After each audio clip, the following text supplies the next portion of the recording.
you ready for your football, everybody? Welcome to Cooking with Granny and Mama Soul Cookie.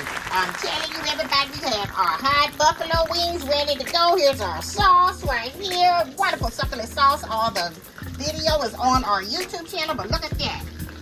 Hot wings, everybody, just in time for the NFL Sunday football and Monday night as well. Look at that. Look at that. Don't that look delicious? It does, Grandmother. Oh, I can't wait to have one.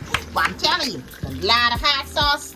And here's good old hot liquor right here is what I call it. Hot sauce hot liquor. Yes, I do.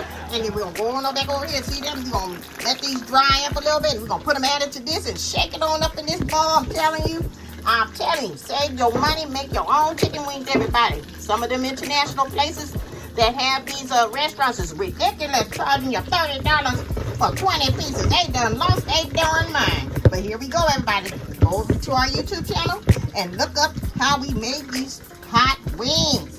See you guys later. Follow us on YouTube.